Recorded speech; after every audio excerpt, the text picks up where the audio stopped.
अस्सलाम वालेकुम। तमाम तारीफ़ें अल्लाह की, मेरी क्या तारीफ़ होनी है, लेकिन मेरा एक ब्रीफ सा इंट्रोडक्शन ये है कि मेजर मैसम रज़ा मेरा नाम है, सियालकोट से मेरा ताल्लुक है। आर्मी ज्वाइन की 1989 में और सर्व किया 2011 तक। मिलिट्री पायलट था, हेलीकॉप्टर भी उड़ाए, जहाज़ भी उड़ाए, बड़ी जंगें भी देखी, वज़ीरिस्तान वाली, ज़लज़ले जैसे ऑपरेशन भी किए। एक बड़ी हैपनिंग लाइफ गुजारी। थ्रेट्स भी थी, थ्रिल भी थे, सेवियर भी थे, खुद खतरों में डलते भी थे, लोगों को खतरों से निकालते भी थे, एंड अल्हम्दुलिल्लाह फुल ऑफ इवेंट लाइफ गुजारी। और उस लाइफ में एक ऐसा वाकया जिसने मेरी बिल्कुल जिंदगी, मेरी सोच और मेरी आने वाली नस्लों की जो फ्यूचर प्लानिंग थी वो चेंज कर दी। वो वाकया यूं था कि 1987 में मैं आर्मी की तरफ से एक फ्लाइंग कोर्स पे मुझे जॉर्डन मेरी सिलेक्शन हुई, जो 90 दिन का कोर्स था, 3 महीने का। ये फ्लाइंग के छोटे छोटे कोर्सेज आपकी मिलिट्री लाइफ में आते रहते हैं। खैर मैं 1997 में मैं जॉर्डन पहुंचा, तो वहां मिलिट्री बेस है, किंग हुसैन मिलिट्री बेस। वो एक उनका छोटा सिटी है, अल मफाक में वो बेस है, किंग हुसैन मिलिट्री बेस। जब वो उनके कर्नल साहब थे, कर्नल हुसैन नाम था उसका, वो जो उनके उसको जीवन क्वाड कहते हैं, जो कोऑर्डिनेशन करता था तमाम एलाइड ऑफिसर जो बाहर से आए होते थे उनकी रेजिडेंस। और जब उसने लिस्ट दी हमें कि कौन किधर ठहरेगा, तो उसमें वो एक फ्लैट था जिसमें 2 पायलट्स ने रुकना था। जो तमाम फॉरेन पायलट्स जितने भी थे वो 2-2 पेयर किया हुआ था। तो जो मेरे साथ पेयर था वो इजरायली पायलट था। मैं झंडा देख के इजराइल का, तो एकदम दुनिया में चंद ही वो कंट्रीज हैं जिनके झंडे देख के हम ऊपर से नीचे होते हैं, तो उनमें से लकीली एक इजराइल है। तो मैं एकदम आई वाज शॉक्ड, और मैं कर्नल हुसैन को मैंने कहा जाके कि सर आपको पता भी है कि diplomatically we are not aligned with Israel, so if you could change my flatmate. तो उसने एकदम कलम पकड़ा, उसने कहा हाँ व्हाई नॉट, यस। तो अच्छा, जब वो काटने लगा तो ऐसे मेरी तरफ ऊपर देख के मुझे कहता है, but just for your information that pilot of Israel requested me to be your flatmate. अब जब मैंने ये सुना कि दुश्मन ने ये चैलेंज दिया कि मैं पाकिस्तानी ऑफिसर के साथ मुझे कर दें, तो मैंने कहा अब मैं नाम कटवाऊं तो फिर मैं पाकिस्तानी नहीं। तो I accept this challenge, I will live with Israeli pilot for 90 days and then life starts. 2-4 दिन तकल्लुफ में गुजरे, वो भी थोड़ा रिजर्व लगा। वो समझ रहा था पता नहीं मैं कोई आईएसआई का एजेंट हूं। चंद दिनों में हमें ये समझ आ गई कि ना मैं आईएसआई का एजेंट हूं, ना वो मोसाद का एजेंट है। तो हम दोनों पायलट हैं और कोर्स करने आए हुए हैं। 8-10 दिन के बाद बेतकल्फी हो गई, सुबह क्लास में इकट्ठे जाना, शाम को खाना इकट्ठे खाना। जब बेतकल्फी इस लेवल की हुई तो मैंने उससे पूछा, मैंने कहा you requested me to be your flatmate? He said yes. मैंने कहा is there any particular reason for that? तो जो उसका जवाब था शोएल का, वो मेरा लाइफ चेंजिंग, मेरी पाकिस्तान के साथ मोहब्बत उस दिन मुझे मेरी पैदा हुई मेरे अंदर। उससे पहले मैं बाय डिफॉल्ट पाकिस्तानी था, लेकिन मैं 1997 इस वाकये के बाद मैं बाय चॉइस पाकिस्तानी। उसने जो जवाब दिया वो मैं बार बार इस कौम को वो जवाब बताना चाह रहा हूं। मैं इससे पहले वाली भी एक वीडियो में, मैं उससे पहले वाले एक प्रोग्राम में मैं बताता। ही सेड के हम पैदा हुए थे तो मां की गोद से हमें बताया गया था कि तुम्हारा दुश्मन अरब नहीं है, तुम्हारा दुश्मन पाकिस्तान है। कहता है उसके बाद मकतब में आए तो मकतब में हमें पढ़ाया गया कि तुम्हारा दुश्मन पाकिस्तान है। कहता है मकतब के बाद स्कूल में, मकतब उनके कहते हैं मदरसे टाइप को, जो कंपलसरी है स्कूल से पहले। अच्छा, कहता है उसके बाद स्कूल में आए तो स्कूल में जो चैप्टर हमें एनिमी का पढ़ाया जाता था उसमें झंडा पाकिस्तान का लगा होता था। उसमें पाकिस्तान की ज्योग्राफी पढ़ाई जाती थी, पाकिस्तान का नहरी निजाम पढ़ाया जाता था, पाकिस्तान का फौज की स्ट्रेंथ हमें पढ़ाई जाती थी। कहता है उसके बाद यूनिवर्सिटीज में, कॉलेज में एनिमी के तौर पर हमें पाकिस्तान पढ़ाया जाता। कहता है फिर मैं आर्मी में आ गया। जब आर्मी में आया तो सारी दुश्मन की मिलिट्री स्ट्रेटेजीज जो हैं वो हमें पाकिस्तान की पढ़ाई जाती थी। कहता है जब पैदा होने से लेकर आज तक दुश्मन दुश्मन दुश्मन पाकिस्तान सुनते आए हैं, तो एक मौका मिला कि दुश्मन के साथ 90 दिन गुजारने का, तो वो आर्मी की टर्मिनोलॉजी होती है नो योर एनिमी। तो कहता है नो योर एनिमी का चांस मिला तो why should I miss it. मैं उसकी बात सुन के थोड़ा सा मैं हैरान हुआ। मैंने कहा शोएल ठीक है, हम आपको ड्यू टू मस्जिद अक्सा एंड ड्यू टू फलस्तीन हम डिप्लोमेटिकली आपको एक्सेप्ट नहीं करते, मगर इस लेवल का हमने कभी आपको दुश्मनी के भी काबिल नहीं समझा। हमारे लिए तो इंडिया ही काफी है जो हमारे साथ जुड़ा हुआ है मशरक के ऊपर, और उसके लिए हम काफी हैं, हमारे लिए वो काफी है। तो तुम लोग किस लेवल पे जा चुके हुए? तो हमने भी नेवर थॉट। तो जो इसके बाद जो उसने जवाब दिया वो इससे भी ज्यादा अहम था। उसने कहा तुम लोग अभी सोए हुए हो, अभी तुम्हारे लीडर्स तुम्हें बता नहीं रहे कि तुम लोग क्या हो और क्या काम तुम लोगों से लिया जाना है, जबकि हमारे लीडर्स ने हमें बता दिया। इसलिए हमें बहुत क्लियर है कि तुम लोग क्या हो, लेकिन तुम लोगों को खुद अभी नहीं पता तुम लोग क्या हो। और जब मैंने थोड़ा इसरार किया, उसको अनफोल्ड किया, तो उसने कहा कि कभी तुम लोगों ने गौर किया कि पूरी दुनिया का नक्शा ले लो, पूरी दुनिया में 2 कंट्रीज ऐसे हैं जो रिलीजियस आइडियोलॉजी की बुनियाद पर बने हैं, और वो एक पाकिस्तान और एक इजराइल है। पाकिस्तान बना 1947 में, इजराइल बनता 1948। अब what a coincidence, what a coincidence कि 9 महीने के अरसे के अंदर अंदर 2 मुल्क, जो काम जब से दुनिया बनी थी नहीं हुआ था, और वो एक ही 9 महीने के अंदर अंदर वो काम दुनिया में होता है। पाकिस्तान बनता है 27 रमजान को, वो मुबारक ताक रात जिसके लिए हमारा कुरान भी नाम जलना पूरी उतरी उसके ऊपर, हमारी सारी दुनिया जानती है कि वो ताक़त क्या है हमारे लिए। जिस रात फरिश्ते उतरते हैं अपनी रहमत के लिए, खुदा फरमा रहा है, और साथ वो भी अल्लाह का, तुम क्या जानोगे ये रात क्या है। और इजराइल बनता है 1948 में। अब जब वो कहता है, शोएल कहता है मुझे कि ये ऐसे ही नहीं बना, ये बाय डिवाइन हुआ है, और जब एंड ऑफ द वर्ल्ड जो जंग होनी है वो हमारे दो मुल्कों के बीच में होनी है।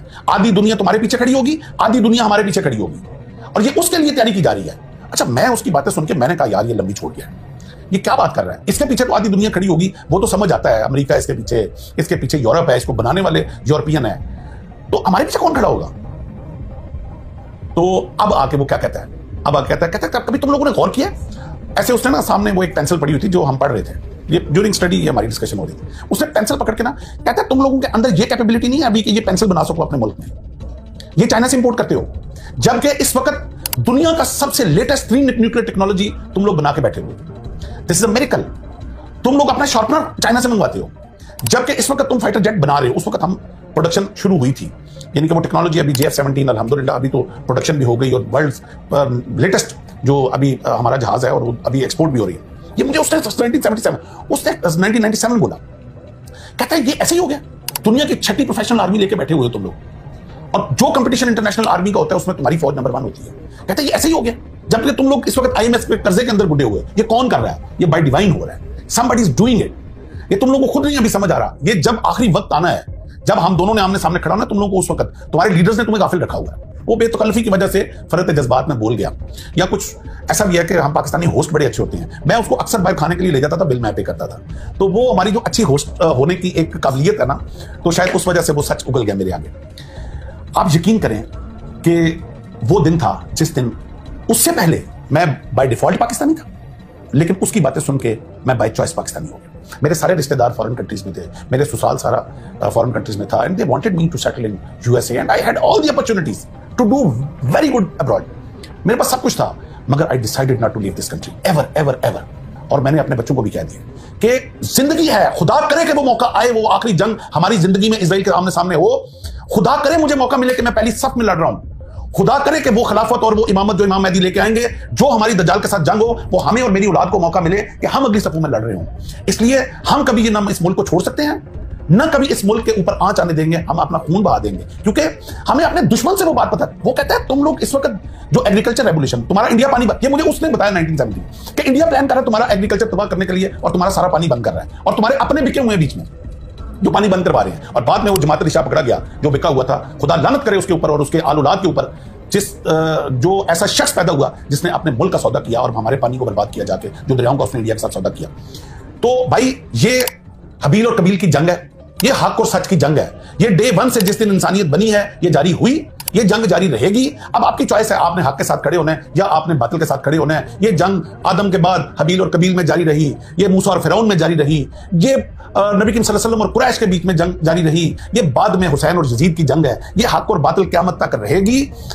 हमने ये फैसला करना है कि मुसीबतों से, ये बिजली के बिलों से, ये नाकस पॉलिटिकल सिस्टम से तंग आके हमने अपनी फौज को गालियां देनी है, हमने अपने मुल्क को गालियां देनी है, और ये गालियां देके हमने जाके बातिल के साथ खड़े हो जाना। और 4 दिन की जिंदगी है यार, कौन सी लंबी जिंदगी लेके आए हो, कौन था यार, कौन हजारों साल जिया है। आज हमसे बड़े बड़े लोग जो पहले पैदा हुए इतनी आसाइशों की जिंदगी जी रहे थे, आज कब्रों में पड़े हुए। 4 दिन की जिंदगी है ये, सिर्फ ये इम्तिहान की जिंदगी। आपने हक के साथ खड़े रहते हो या तुम मुसीबतों से तंग आके बातिल की तरफ। जो लोग आज अपनी फौज को गालियां दे रहे हैं, ये चंद लम्हे के लिए करबला की उस जंग और उस आग की तपश को याद कर लें कि जो मुसीबतें उन्होंने उठाई अहले बैत ने, और किस तरह उन्होंने हक के साथ खड़े रहे। खुदा के लिए वो मुझे इलामा इकबाल का एक बड़ा खूबसूरत शेर याद आ गया, मीरे अरब को आती है ठंडी हवा जहां से, मेरा वतन वही है, मेरा वतन वही है। ये मेरे आका सल्लल्लाहु अलैहि वसल्लम को ठंडी हवा हमारे मुल्क से आई है। ये है वो फौज जिसने निकलना है इमाम मेहदी के साथ और जिसने दज्जाल के साथ लड़ना है। हमें ये विजन ये इजरायली ऑफिसर ने दे दी थी, उनको पता है कि ये फौज है जिसने लड़ना है। आज चंद जो मकासद हैं, चंद जो पॉलिटिकल सिस्टम की जो रॉन्ग डिसीजंस हैं, उनकी वजह से आके हम लोग अपने मुल्क के खिलाफ हो गए हैं। हमें हमारी जुबान कैसे जेब देती है, वो कट क्यों नहीं जाती जुबान जो अपने फौज और अपने मुल्क के अगेंस्ट बात करे। मैं काफी जज्बाती हो जाता हूँ इस टॉपिक से।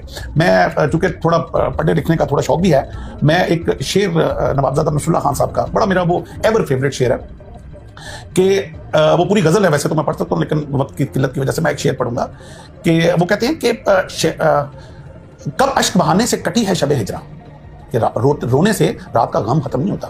कब अश्क बहाने से कटी है शबे हिजरा, कब कोई बला सिर्फ दुआओं से टली है, ये बलाओं से टलने वाली, दुआओं से टलने वाली बला नहीं है। ये जो हमारे उलमा आके खड़े हो जाते हैं ना कि अल्लाह इजराइल को तबाह कर दे, अल्लाह फलस्तीनियों को तू मदद फरमाओ, भाई ये दुआओं वाला काम नहीं है। ये प्रैक्टिकली फील्ड में आके प्लानिंग, विजन, ये बड़ा स्ट्रेटजी वाला काम है। और मैं आखिर पे ये मेरा सारा टॉपिक जो है ना इनकम्प्लीट रहेगा अगर मैं एक शख्स का नाम ना लूं जिसमें मैं पूरा पिछला प्रोग्राम कर चुका हूं। David Ben Gurion, 1948 first prime minister of Israel. वो शख्स वजीर आजम बनता है, पहला इजलास होता है इजराइल में, और पहले इजलास में जो अपनी तकरीर करता है उसमें क्या बकवास की उसने, वो मैं आज आपको वर्ड टू वर्ड इस प्रोग्राम में सुनाऊंगा।